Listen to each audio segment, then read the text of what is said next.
This is Aaron Taylor, company Arc Development Global here in South Florida. I own a land development planning company, and we have all services dealing with land development, real estate, government financing, and business consulting. And we're here to help everybody get to the next level, especially when it comes to land development, because there's a lot you don't know, and what you don't know can't hurt you.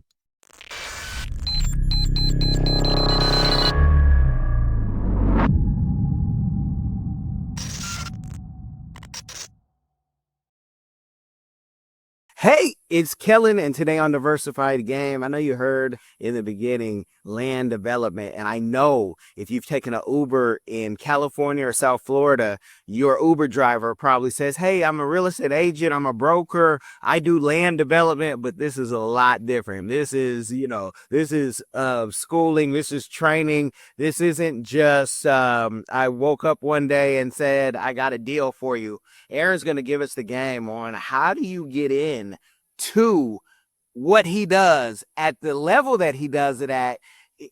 It's just God's blessing. But Aaron, welcome to the show. How are you doing? Hey, man, it's a blessed day. I'm happy to be here. I'm honored to be here, and just happy to be a part of growth, man. So I'm glad God connected us, and I'm just, really looking forward to see what he's going to do. It was a divine connection. Yes, yes, and you guys are gonna hear a lot of that when we talk, and you guys always hear that when I tell you I'm on God's timing and trying to do His plan the best of my ability. But Aaron, I want because when I saw the projects you worked on, and you hear real estate, everybody has a deal for you. How did you get into what you do? Do you have to go to school for that 14-year-old listening, or even for the 44-year-old? Do you have to go to school? What do you study? Because many folks have found that their degrees are not paying off and they just end up with debt. So please start us off with that, because if we can't eat, we can't even hear this podcast. Yeah, I mean, first thing I would tell people is throw college out of your idea as far as like this industry is concerned. I'm not saying that being educated is not important. What I'm saying is that if you look at the richest people who control the most real estate, do the most real estate development, a lot of them were not highly educated people. And if they did go to college, it wasn't for land development planning. It was for finance, or it was to learn about hedge funds, or it was to learn, uh, high levels of business. They have a lot of have MBAs. What you really need, and I had to learn this the hard way, is a network of people. I had the knowledge, but I had to have somebody pull me into the circle and sit me at the table, you know? So my road's a little bit different because the advice I just gave is a little opposite of how it happened for me. But everything that happened for me happened, really by divine providence, because I wasn't planning to get into this field. Uh, you said that I think I sent you one of the videos. Somebody else had interviewed me, and I said, my father, when I was like in the 8th grade, asked me what I wanted to do with my life when I got older. And I was, I didn't really know what it was called, but I saw this vacant piece of land off the highway one day. I said, when I look at Are you a successful entrepreneur or one in training? You've got the vision, but do you have the right partner to build your brand, your team, and your future online and off? At cprfirm.com, we offer expert consulting, financial guidance, and life coaching because we believe in doing life with our clients. After all, what is it for a man to gain the world and lose his soul? Founded by Callan Cash Coleman, we help our clients not only succeed, but plan to retire rich. Your business deserves the best. Start building your legacy today at cprfirm.com. school, stuff like that. He said, "Oh, you want to be in real estate?" I was like, "No." My knowledge at the time, real estate was more about sales or flipping houses. What I was thinking was on a different level. It wasn't until years later where I was working for the government doing land development, like site planning for them, where I realized that my education and my experience up to that point, it kind of led me to doing what I said I wanted to do. I just didn't really know how to plug into it for myself, not just working for other people. So um, I kind of had to just sit still, to be honest with you. And in reviewing plans, you meet architects, you meet engineers, you meet developers, you meet people. And more important than education, you need to be somebody who can listen. because that's really where the learning comes in. You got to be somebody who can ask qualified questions. You got to be somebody who tries to see what's beyond the surface. And when I got around some really smart developers, I started kind of learning the game and, just refine my skills. So for me, my skills level when it comes to land development planning started in the county, reviewing plans for other developers, architects, and engineers. When I started giving my personal advice, they would ask me in meetings, say, what do you think about this? What do you think about that? I had enough conversations and had listened to enough people where I could give some valued feedback, blending not just land development planning, but my finance background, real estate background. And when I decided to quit the government job, all of those people came to me. It was like, hey, can you consult for me? And that's kind of how I started. So my road's a little bit different, but I didn't have YouTube back then. I didn't have the internet. I didn't have AI.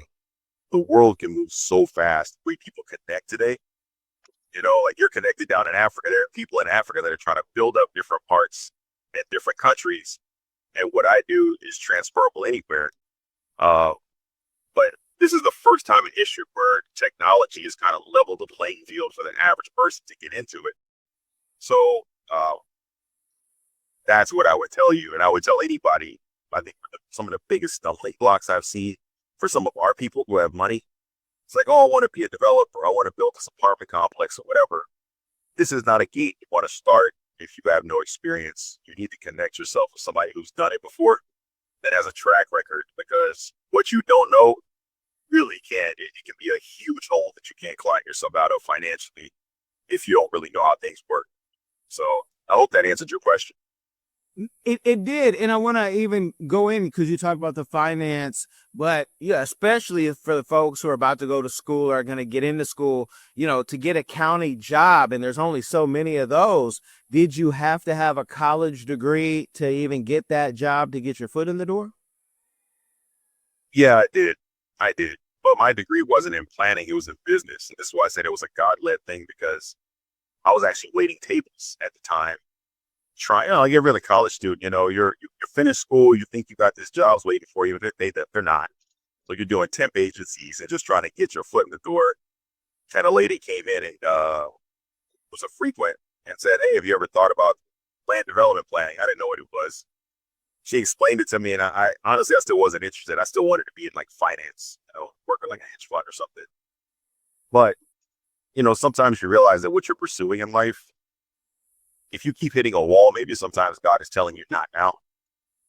So I was like, what is it going to hurt for me to take a shot?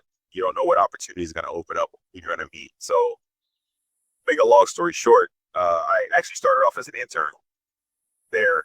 And then you can't do what typical people do if you want to be successful in anything. So when everybody else left work, I was there between, I'd go eat, I'd come back, and I'd work from 6 to 9. Just so I could try to refine the skill, understand the code, understand the engineering, understand the architecturals, have some qualified questions so I could sound intelligent. That's what made the difference. It wasn't the fact that I worked for the county. It was the fact that I had an opportunity and I decided to go above and beyond for myself, because sadly, many of the people that I work with are still there doing the exact same thing, and they'll never leave. Why would you leave a county job? Why would you leave a government? That's how people talk when they work for the government. I'm going to put in my 20, 30, and I'm going to be living fat in my 60s and 70s is how they see it. Yeah, dude, you and I both know that's all a lie, though, because the numbers don't add up, right? If you calculate just what the cost of living has been in the last 5 years, how much that's increased, how the dollar's going to be devalued over time. Look at the cost of food over the last 10 years, how much that is, the cost of property. When I was in high school, my father was making really, pretty good money back then. We were in Tulsa, Oklahoma. He's making what, 80, 100,000.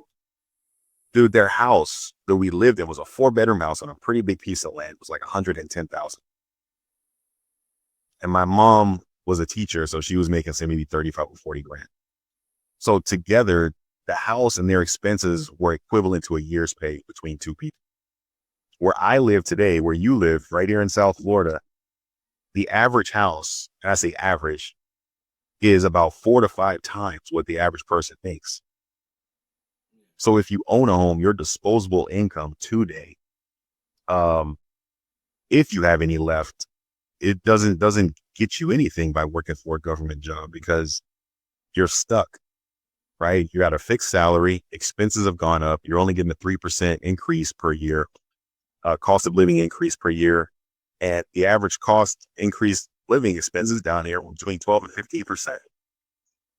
So, I mean, it doesn't take a genius to figure out that if your salary is only going up 3 and the cost of living is going up 12 to 15 year over year, you can't keep up. So where's the retirement going to come in?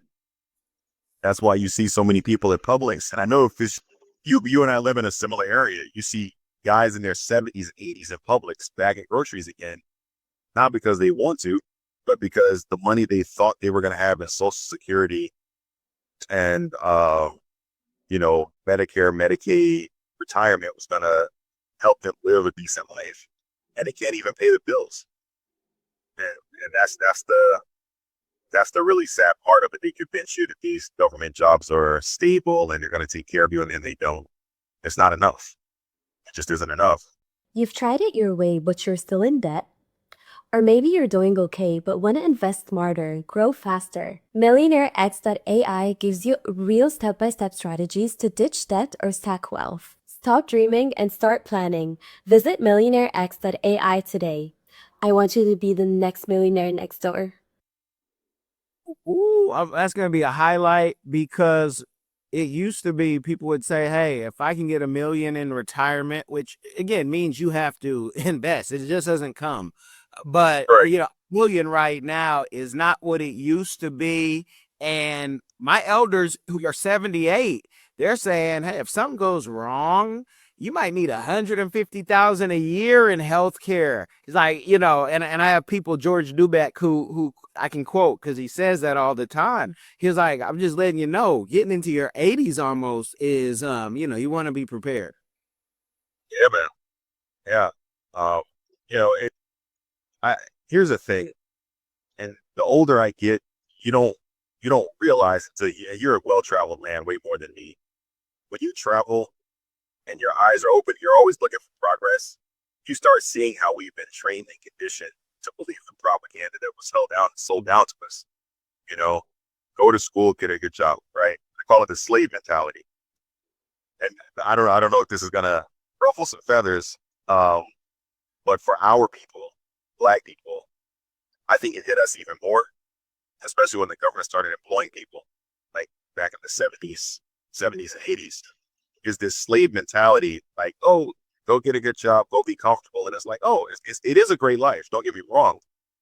But it honestly, slave mentality, we're not trained to be independent. We're not trained to be independent thinkers. We're not trained to be independent financially. We're not trained to be entrepreneurs. They train us to provide a function for somebody else's engine, to use our time, our energy, our resources, our creativity, and allow somebody else to monetize that. And we get peanuts in return. Was it better than what their parents had to deal with? With like manual labor jobs on the railroad or working in the fields? Of course it was. But at the same time, you're still on somebody else's plantation.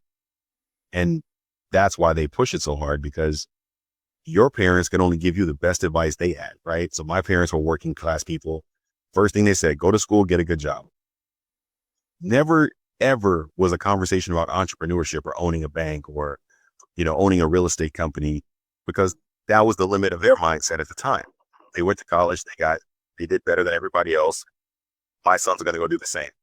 Well, for them, my grandfather was one of the first people in his family who actually took college classes and was an officer in the military. Before him, his father was a sharecropper. So you're talking just 3 generations removed, where they celebrated you for going to college because you went from the field to being a house Negro. Not a bad life, but the house Negro doesn't ever want to leave. It's like, why would I ever want to leave the plantation? I got good food, I got clothes, I get to go in the big house. And I've never really subscribed to that.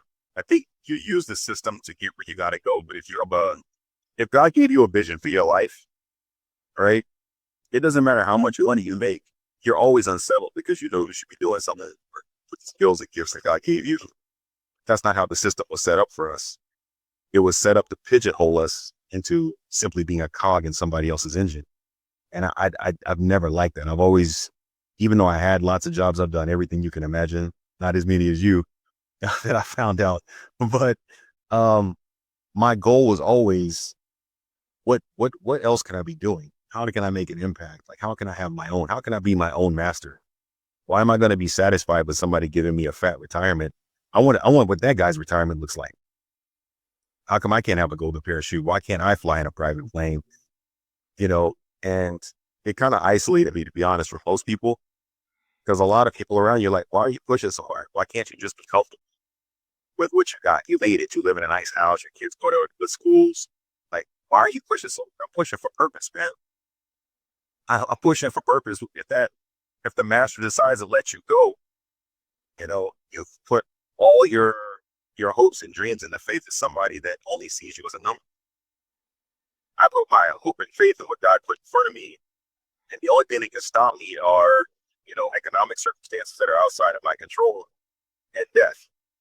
As long as I can get up every day, there's hope for me to get out and push and become more than what I am or what I was yesterday. And I just gotta live by that, man. Love it. What was your father's military background and just the upbringing? Is that what pushed you? Some people, they find it out later. Everybody's journey is different, but at the same time, some people have great parents and they tell them do this and they say, oh, they don't know what they're talking about. I want to, especially now where people can say, I want to wake up and just be a TikToker, and maybe you make millions, but how much of, your father's advice and your mother's advice every day, what did they put into you, and did you listen to it when they were, telling you? Yeah. I mean, I grew up in a generation where you didn't really have much of a choice. Um, getting punished or getting that belt was no joke. But no, I had really good parents. I did. My mother was a Christian woman. My dad was a military guy. Very hard, man. But I took the good things from them. What I struggled with, though, was just the mindset I was telling you about. Like, I went to college because I couldn't figure out what else I was going to do. Unlike today, there was no YouTube or anything like that back then. And anything you wanted to do entrepreneurial wise took money and connections, more so than now. Like if you wanted to get into something dealing with media, there was a huge amount of steps you had to go through for that back in the day. Now that field is level. Anybody with a phone can do it.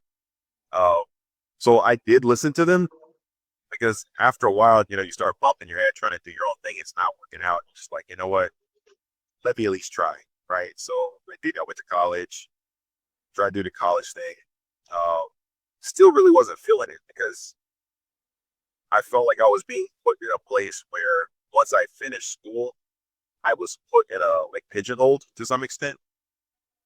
You can always make money, but I'm the kind of guy, if you came to me and said, hey, Aaron, I want you to run this company, I'll pay you $30 million for the rest of your life. I would tell you, I would do that job for a few years, build it up, maximize it, make sure the company is just swinging for the fences. But it's not about the money. I can't do the same thing for the rest of my life. I'm just not wired that way. Because in my mind, it starts to lack purpose. Money is replacing something when I'm supposed to be pursuing something greater. So I went to college, but the only reason I went back and tried to finish was because I recognized back then I was getting a lot of jobs where I was working for people that I was smarter than, and they always made more money than me simply because they had that piece of paper. And I just had to kind of swallow my pride and say there's some hoops you just got to jump through, some doors you got to walk through to open up opportunities. So I did. And to be honest, college doesn't help me in what I do now. My education comes from getting into situations that are uncomfortable, learning from people, being okay being at the bottom for a little while so that you can absorb the knowledge of those above you, humbling yourself, and then try to find your opportunity there. And, connecting with people, which is something I was never really that good at. I'm a very private guy, but I recognize the value in networking, uh, and networking with the right people. People who also have a vision and a purpose and are looking for people like you who are hungry that, to give them insight they don't have. So, they gave me some good tools, you know, uh, but, I just had this conversation. I mean, on a personal note, I had a conversation with my father just last year where I was telling him my biggest regret in life was not following my own path sooner.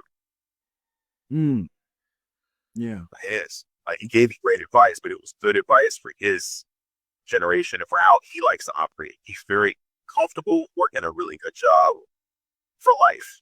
That's just how he's wired. That's fine. It works for him. I'll cut different. And I could have been doing what I'm doing now or being an entrepreneur in my 20s and in college a lot sooner. And I don't know if this is appropriate for this conversation, but I think this is one of the biggest things Black people fail their kids. I've seen white kids who are not that talented and their parents support them like you would not believe. They really make his kids believe they can do anything. Guy sucks at basketball. His parents or his moms at every game, yelling, screaming, getting the basketball drills. He may never make it to the NBA, but she's pushing him as hard as she can. She's making him believe he's got a shot. For some reason, I don't know if you've experienced this, when Black people try to do something that's outside the norm for what we've been classified to do, people in your own family kind of tear you down. Like, why you want to do that? You're the first one. Yeah. Like, why you want to do that? Why you want to quit that job? Why you got good insurance, you got this, you got that. Like, just sit still. Stop trying to do all this other stuff. Like, wow, really? They celebrate you when you finally make it, but it's like they make it so hard for you. They leave you on that ledge by yourself when you're trying to break free. I don't know if you've experienced that. I've experienced it, but I grew up in a home where they told me I could do whatever I want. But my family was totally different, and y'all 9 out of 10 times did not grow up like I did with the cultural awareness and really living with people who don't look like you or whatever. But what I will say, Toby, the artist, has a song talking about how he made his first $1 million. And he's been on stage with his mom saying, my mom didn't believe in me. This was foolish, this was foolish. She's on the stage now singing with him that song louder than he can sing it. And it's not just a Black thing. My Ukrainian friends will have a same scenario. And I think it's where your parents were and what were put into them. But I mean, we see it. Right. Private like sports teams, you got kids who can't play a lick, but they can, paying $20,000 a year or more so they can travel, and at least they have that hope. And that's just sacrifice. I don't know though if that's always good, because when that kid can't make it to the NBA or the NFL or the MLB, those kids a lot of times crash out. And I've seen that too with like cousins of mine who thought they were going pro. So who has the perfect sauce? I want to be supportive. You say, hey, I see my daughter's an artist. I try to put her in everything until she says, I don't want to do that anymore. Like, I'm good. I know I'm good, but that's not what I want to do. And so you do the pushing, but I'm Joe Jackson, right? I'm telling you right now, I'm Joe. I'm Joe. I'm Papa Joe. I'm on that. Like, hey, let's get it. Let's get it. Yeah. And I'm not telling everyone to be like that, because I don't know if that's a good thing or not, but it works for my house. Yeah. The one thing I took from my parents, or it's both good and bad. Like I said, I think parents give the best advice and the best guidance based on the information they have in their time, right? That's all you can do. But in this time, I give my kids the strict about education and things like that. But I train them. It's a mantra in our house. We do not go to school or we do not go to college for a job. That is not why we do it. You go to perfect a skill, something that makes you able to monetize the gifts and talents that God gave you. So like one of my kids is, he's big into science, and, he wants to get into like AI robotics. I was like, fantastic. These are the at then if that's really what you want to do. But we're not going because you want to get a job somewhere. We're going because you want to be around the top minds. They're in the next wave of technology. And those kids that are going to be the next creators of what or complexity or whatever it is. Yeah. That's I would a different mindset where it's fun. I could actually ask one. He said, "Hey, yeah, you want me to run your company for you?" I was like, "Absolutely not. God, it's feeling. I need you to understand something. You're so talented and so smart to make you better than me. By the time you get old enough to run this company, I want you. I will have the knowledge that this company is beneath where you should be. It's my job to get you past where I am at the next level." And he was like, "Oh, I get it." I said, "Yeah, buddy. Honestly," I said, "you're so talented. By the time you get old enough to run this," I said, "buddy, this company won't be worth your time. That's how I'm trying to set you up." And he was like, "Oh, I get it." And he kind of understood. Because if he wants to follow my path, that's fine. Or even take some parts of it. But I want him to have his own path. I want him to take risks. I want him to not be afraid to take chances. I want him to go against the grain. Because if in your life, in all the places you travel, would you not agree that life is the reward of the bold? Those who don't follow the standard path of everybody else. Everybody I know that is step out. You're right. The reception And tried. I want the train them to do that constantly. the reception is cutting out. I want to make sure we're going to give it just a second. You guys at 12:29, make a note. But yeah, hold on. So now, Okay, sounds better. Everything, yeah. Keep going. You can keep going. We'll chop that. yeah. So it's okay. I'm getting close to Mar-a-Lago, and they got the street blocked off. So it might be because either Trump's in town or something else is going on down here. He's definitely in town. You didn't see his plane? You didn't pass by the plane? Yeah, he's in town. Oh, it's Or okay. he was in town yesterday. He was in town yesterday. Yeah, they got the whole street blocked off, so it's probably some security thing, jamming channels or whatever. Oh, But yeah, so I mean, to answer your question is short. My parents gave me a lot of good tools, but I think there's a part where every parent should encourage their kid to also utilize some of the tools they picked up, because our kids are growing up in a world where they're going to be exposed to things that we're not exposed to right away. They're going to come across information that is really outside of our knowledge base. And I think they should merge those tools together. What we've taught them and what they've picked up along the way. And then that way they can find their path, Well, since we're talking about giving and we're talking about to the kids, but I ask everybody, what's a community give back that they're doing or one that they'd like to do? And how can the community that's experiencing and listening or watching this, we got more listeners than anything on Podbean and Apple, but go over to the YouTube, y'all, as well. But what are the give backs and how can the community help you with that? Because I know you have a whole new YouTube channel about to come about. He's never done YouTube, y'all, but I want to know, is the YouTube your give back? Give us the game. I think it's just the first start. I've always tried to give back. But I also maybe it's a whole nother conversation too. I also had to discern how much I give and who I give to. That's a biblical principle too. Don't throw pearls to swine. There's some people, no matter how much you give, they're takers and they don't really value what you give.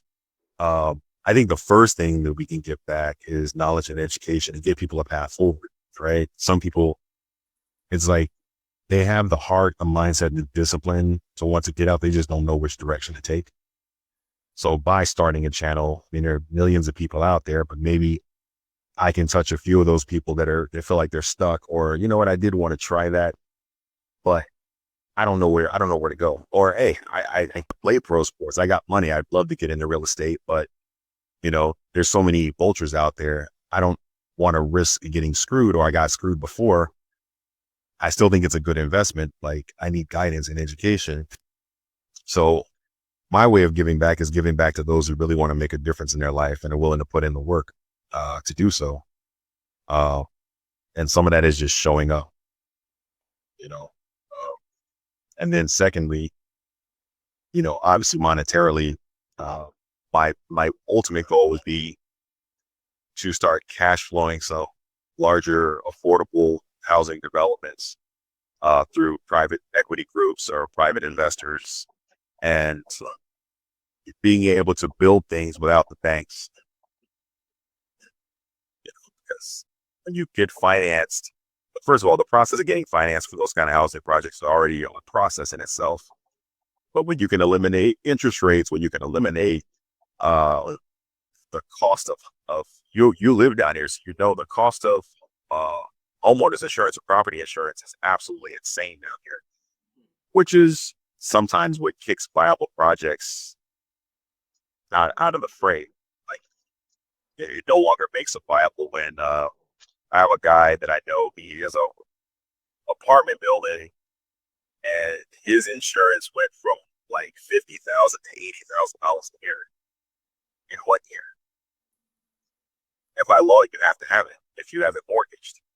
Well, he has to pass all those costs to the renters. Oh, they're already struggling to pay rent. Like, it's a ripple effect, If you have people who have a longer term vision to say, you know what, I'm willing to come along and do that and build this $20 million project and get your dividend payments over time, that's how you start making a bigger difference, because you still get your money, but people can afford the rents. You don't have to worry about property and casualty insurance. You can actually kind of cash flow that on your own and start making an impact that way. And the problem is you have a lot of people on YouTube that talk, but nobody's really doing it. But not nobody, but few people are really doing it.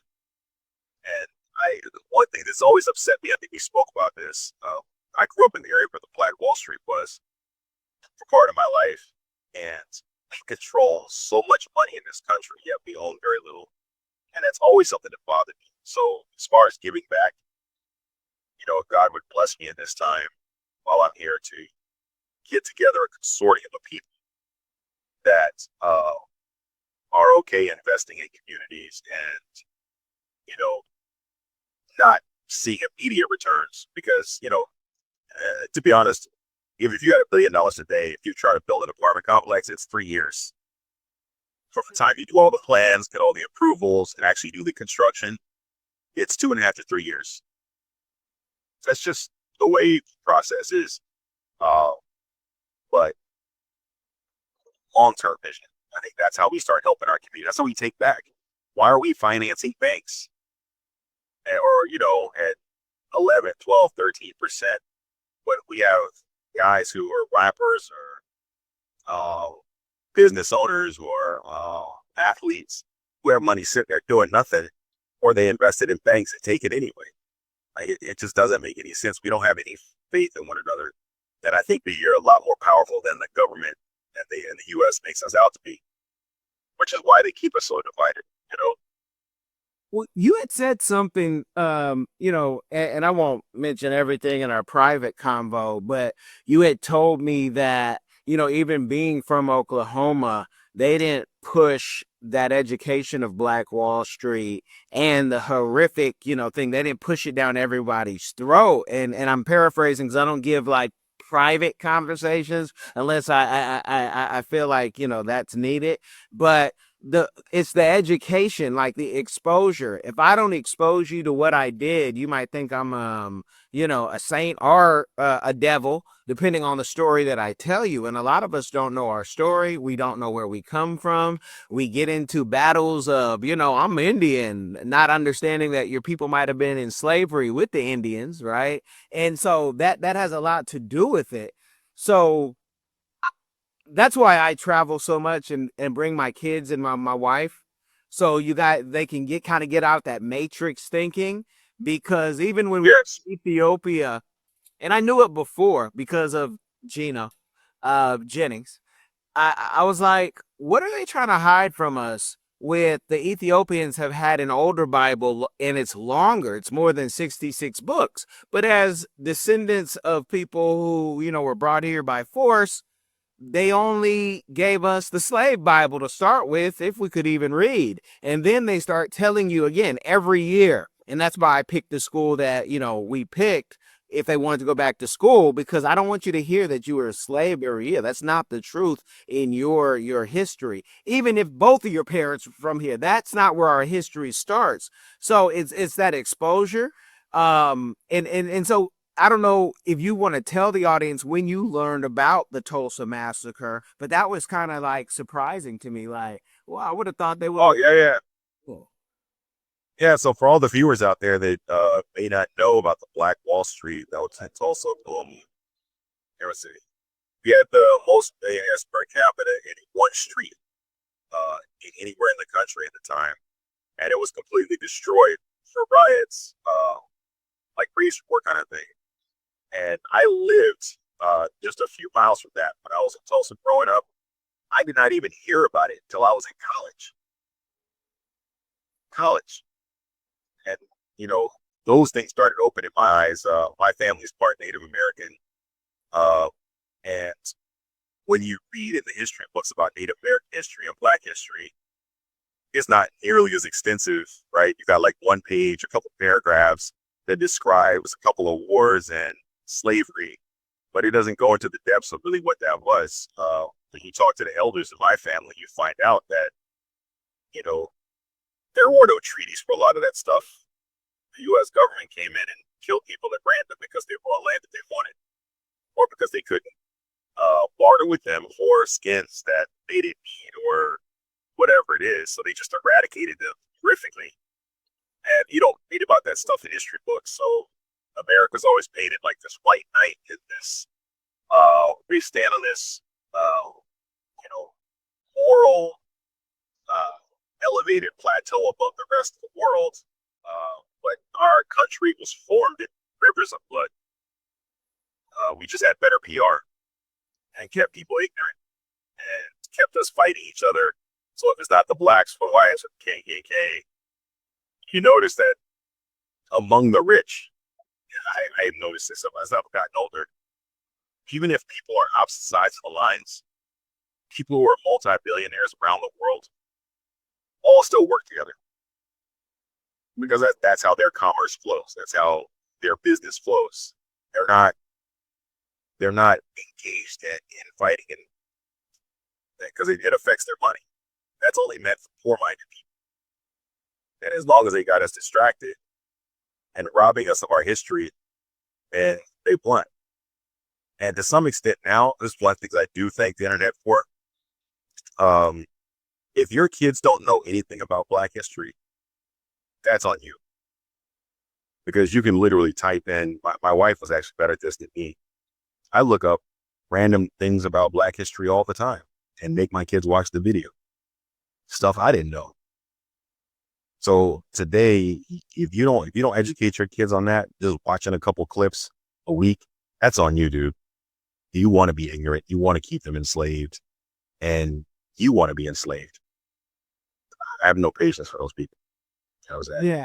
Well, and I can hear some of them say, but there's really no but when we have a YouTube and you can make a playlist for your favorite songs that used to get you some back in the day. You can do the same thing for your kids and have even, and the thing is, hide their music, the stuff that you're listening with them, with a video that's educational. So when you're on a trip, we played my song, and then you got to hear this other educational thing, and they're like, oh, and it's a playlist, so it can replay as much as they want. They can go to sleep to it if you want them to. But I definitely, I'm not for the excuses, because I always have to like look at the extreme ownership of me and say, oh, I'm not right in that. I got to do this. Yes. What do you do? Yeah, what do you do not to beat yourself up? Because I've seen some guys literally like beating themselves up for the mistakes, whether it be big or small. you got to move on to keep this ship going, and you are the captain of the ship. So what are some things? Is it golf? Is it prayer? Is it reading that people can kind of work with if they're going through it? Can you be a little bit more specific? So are they like going through it with their marriage, with their kids, with business? You know, they did. For example, we have a lot of parents who are now trying to parent a 15-year-old when they did not parent a 5-year-old. So the 15-year-old is very, and they're beating themselves up. And I got a buddy. His daughter was so-called gay at 7, and I told him that's not right. Yeah, at 7. Where'd you even hear that? School. And school told her it was okay, especially on the West Coast, California, right? And I told her at 7. Now that the girl is almost 17 and a half, he's like, what I should have did, what I should have did. And I'm like, dude, and we talk about that, but be mad at yourself, but you can't kill yourself over this, because you just weren't parenting a 7-year-old when you should have. You let the mother take control, and the mother wasn't meant to lead. I mean, that's just in your scriptures, folks. So don't argue with me. But if you believe scripture, just go to your scripture. Here's one of the things I would say. I think it depends on the character of the man. And this isn't knocking anybody, but this is where there's some things up to compromise in your family as a man, and there's some things that are not. And this is actually going to go a little bit deeper than probably you were asking, but this is also why you shouldn't be marrying people that you're not equally yoked to. Doesn't matter what the resume is like, doesn't matter what the body looks like, doesn't matter what the bank account looks like. If you do not stand on certain basic principles that are immovable, like for me, that would be one of them. If I'm dating a woman and she's like, oh, if my kid wants to do this and this, I'm going to be okay with it. That date's over. I'm not judging her as a person. You are not. I will not let my seed come to that woman, because my son or my daughter's soul will be lost because you're on some other stuff.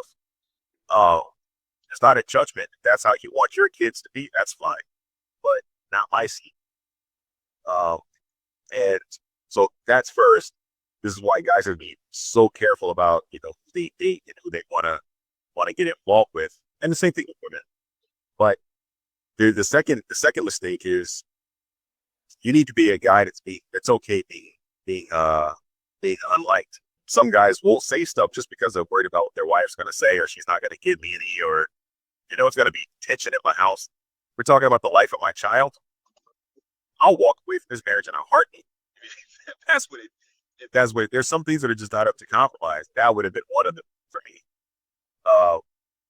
Sadly, I know it's not as easy said than done, because the law, unfortunately, unless she's just a really irreprehensible person, you can have the most influential child that I can, because I can be present in the home, than to be an absentee father or a part-time father, and the mother has more influence, thereby having more time to reinforce those ideas.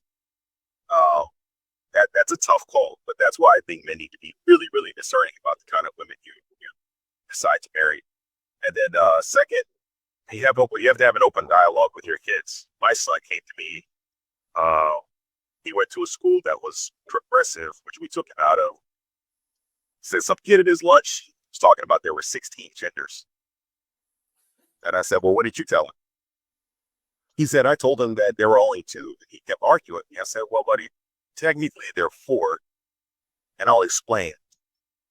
I said, there are those that are born male, those that are born female, and because of some genetic anomaly, some deformation, there are some people that happen to be born with both, which is very rare. They're called hermaphrodites.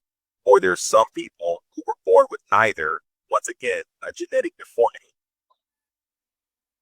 But in general, yes, there are only 2 genders. But other than those 2 other people who, for some reason just didn't form right in the mother's womb, there's nothing else. That's it. And I said, buddy, even if I didn't tell you, I said, you're a science kid.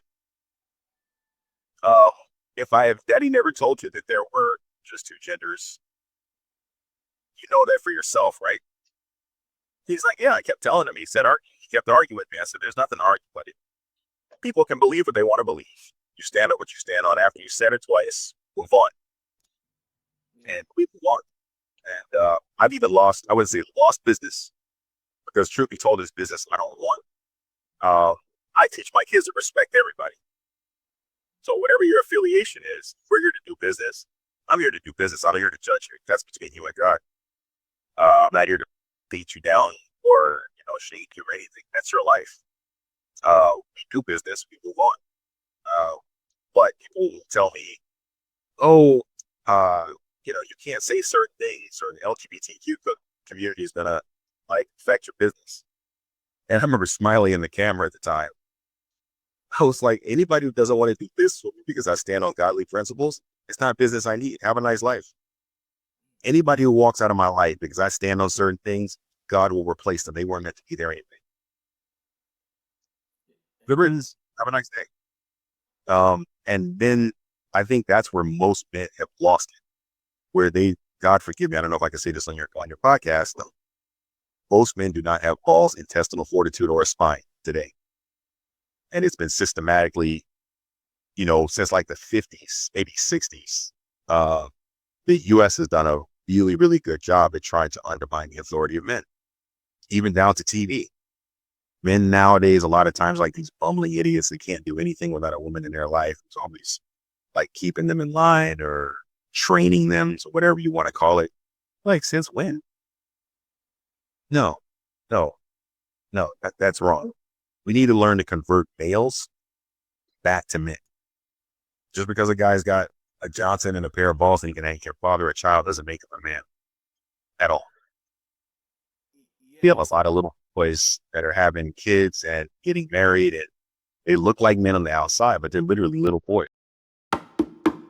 Hello everyone, join us on an exciting journey with Explore the World Cameroon. London and Sydney will take you explore Cameroon, the heart of Africa.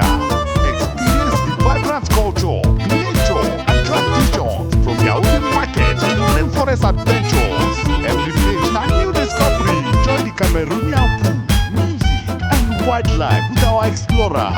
This book na true celebration of Cameroon spirit. Get your copy now. Available on Amazon, Barnes and Noble, and through your library and bookstores here in Grants Park. Don't miss this adventure.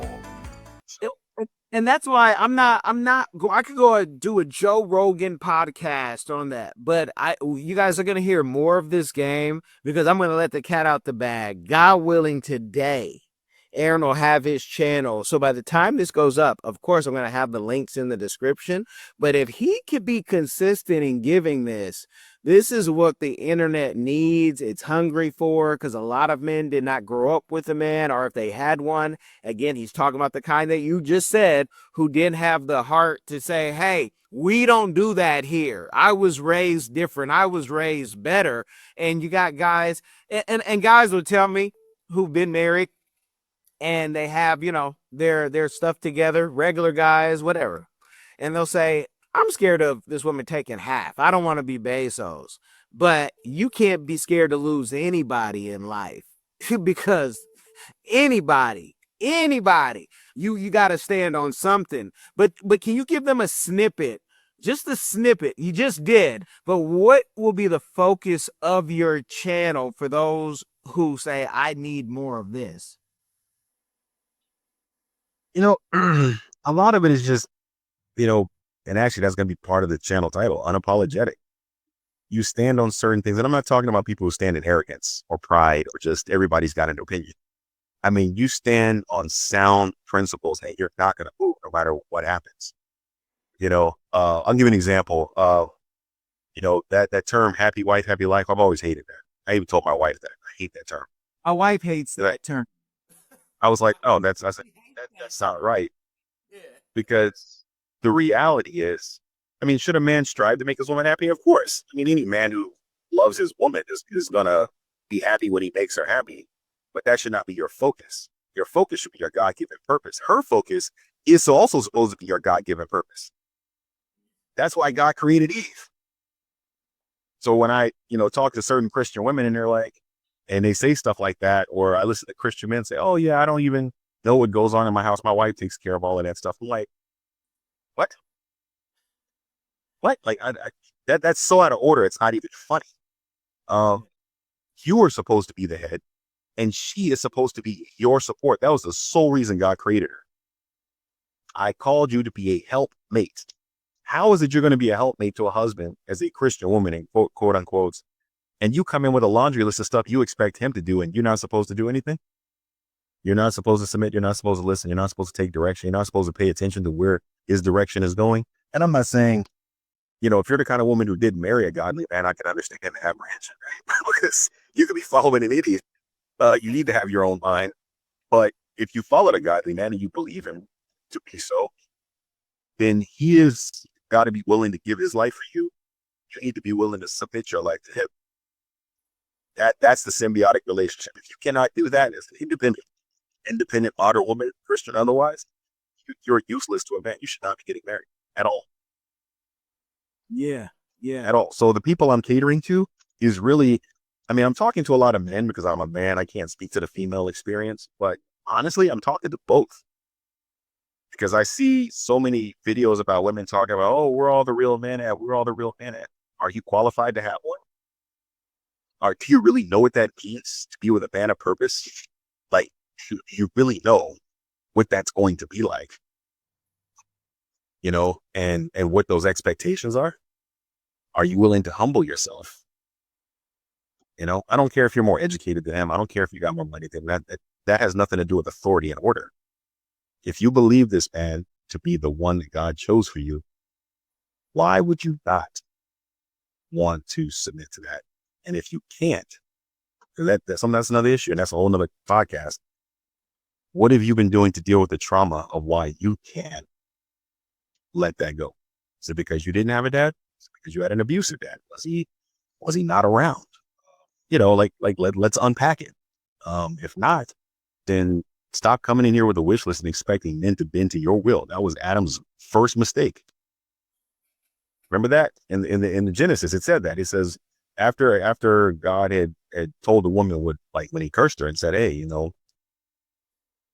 you're going to have great travail for every child that you have.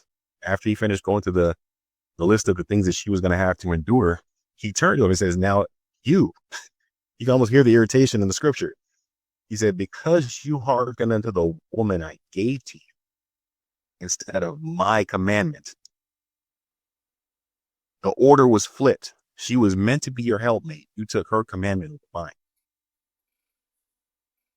No, and I'm not saying I haven't done it. I made that mistake. But we as men need to wake the hell up. The reason this country and this world is the way it is because we failed. We did not establish order. We did not say, you know what? Go ahead. I'm sorry, brother. Oh, no. And we definitely need content like that. So when you said that, some other things were going through my head, like, okay, I see it, because and now I'm getting mixed up with Kendrick Lamar. He actually, maybe if you start rapping, they can hear it even sooner. But he talks about, don't put your life in these weird hands, baby. He told you that'll turn you. And a lot of women will tell you, and you see it online. A lot of them say, I don't care about the money. Those who do care about the money don't understand that a relationship is more than sex and money, but those do play a big part. Find your match, find your equal. But what would you say? Because you said it. What would you say to a woman saying, well, if he doesn't make as much or more than me, I don't want him? And be alone. Buy a dog, get a cat, be alone. Because here's the thing. You know what's crazy? My wife she said to me, she's like, Aaron, you I don't like the way you talk about marriage. If somebody who's married, people would think that you're not happy and all of this stuff. I said, no, that's not it. I said, she says, well, the Bible says, when a husband who finds a wife he finds a good thing. I said, well, look at what they got back then. Look at what 2,000 years ago, when a man married a woman, what kind of woman did he get? Now, fast forward to today. Look at what's available to the average guy. Just in the 60s, if a guy was a postal worker or a policeman, his wife greeted him at the door with respect. This whole boss babe life. I got to travel here and live my best life and do it. As long as he was a respectful man and took care of her and loved her and did the right thing with his kids, he was held up with some honor and some respect. Women today, a lot of them will lead with money. Oh, if he doesn't do this, I can't, because he makes less than me. But it takes more than that to be a husband. It has nothing to do with money. That's why a lot of them have so much trauma. You got with a guy who's making 6 figures and he's abusive. Got with a guy who's 6 figures, he's a cheater and gave you an STD. Got with a guy who had 6 figures, gave you 2 kids and didn't give you a ring. You got exactly what you asked for. Why are you not looking for character? The guy who's a mechanic making $75,000 a year, be there when you find out you got cancer. He'll be there when that baby's born. He'll honor you when you fall down and you lose your job. He's the guy that'll pick up the pieces and get a second job. If money's all you're looking for, materialism, that guy's done with you because there's so many of you lined up. You're not special. He'll replace you with the next one. As soon as you get too many wrinkles or you get too fat, like whatever it is, so. I'm only ending it because I want you guys to go see what he says when he is by himself, unfiltered, get in the game. Because again, I love that content. I could go on and on. I know you guys came for the business. And then when you're saying the thing about, life is not forever, beauty phase, scripture tells you that. But also I think of like John Edwards and John McCain, both who got their, well, I don't even want to go into their business. You guys look at their relationships and you see how powerful people who might have started regular, but they elevated themselves in the families. And that's something that Dr. Joseph Graves has written about and others have written about, that you guys can go Amazon and go to your local library in case, it costs too much. The book costs too much. But where would you leave the people? Give them the name of what you think your YouTube is going to be. It can change. So we won't, you're not married to it. They can check in the description if it changes, but I want them to know where they can find you, because this ain't what you do. You are the military, child who moved around, kept to himself, did what he's supposed to do. You don't even want the fame, but you might get it talking like this, so let them know where to find you, because I want them to go check out your channel. Well, for right now, it's going to be called Unapologetic Aaron Taylor. And honestly, you're correct. This isn't me. I'm comfortable on camera, but I'm a very private guy. I just, when I used to minister, I used to always ask people when they asked me to speak, like, are you sure you want me to minister? Because I'm a pretty direct guy. And it's not because I'm trying to be mean, but I really do feel like people's soul spirits, even if you're not a Christian, we hunger for truth. And it's always been my job to not waste idle words. So if I say something, it's because I genuinely want people's lives to change. You know what I mean? Well, regardless of people, how they present themselves online, a lot of people, once that camera goes off, they are lonely, they're hurting, they don't know where to turn. So they fill it with stuff. They fill it with space. They fill it with scrolling. They fill it with relationships, whatever. And I'm just trying to speak to people who, are willing to swallow that bitter pill and hopefully make some changes in their life. And that's really it. I mean, we all got improvements to make. We can make them together, but you can't sit here and put this like fantasy life online, like everything is good, and continue to die inside. And then I get online and speak to that and keep feeding it, but you're not changing your life. Like, what's the point? What is the point? You're living a dead life. It doesn't make sense to me. So, that's my focus, man. I'm hoping to just inspire people to want to change, and all of us can be better. I can take advice from people. I do all the time, because I'm not perfect. A lot of what I speak is because I made those mistakes. But at some point in time, we need to wake up and realize that the mistakes that we make don't just affect us. It affects the people around us, especially if you got kids. And that's where the generational cycles have to end. So I'm actually hoping this isn't our only podcast, man. I'm looking to do more. Definitely. And I'll come on yours too and talk if I'm invited, because we can focus just on that, what we've done right, what we've done wrong. I hope not. Cause a lot of what I'm living is like a 12-year-old dream that has been, like the clay molded, and it's like, okay, no, we can't do that, that works now. And this is needed content, I'm telling you. So we're gonna definitely talk off air, y'all. What I want y'all to do, I know most of you are listening on Podbean and Apple. Please go over to the YouTube, go give it a like, go give it a comment, but most importantly, give it a share, because that will help. This type of content can change your life and change someone else's life. That other stuff that you're watching, cats fighting and tow trucks, I love the GOAT too. I love watching the GOAT, but watch this as well. You guys be blessed, share the game. It'll change your life. Are you tired of the rat race in America? Are you ready to visit the motherland to relax and rejuvenate? Are you ready to explore all that Africa has to offer? Then check out the brand new Diversified Game Academy course, Prepare for My First Trip to Africa. Are you worried about being able to afford the trip? We got you. We will show you how to travel either on a budget or as a baller. Learn how to stress the value of the USD. Did you know that 100 United States dollars is worth over 1,000 South African rand, or 10,000 Kenyan shillings, or 54,250 West African CFA? Are you worried about taking your kids? Get the game from Kellen Cash, a bona fide world traveler, having traveled to almost 20 countries, several of those in Africa. Get the game on taking your kids on their first trips. Learn how to find the best tickets, get the visas, and plan your own adventures in Africa. Don't let Eddie Murphy have all the fun. Plan your own coming to Africa trip starring you, produced by you, and featuring you.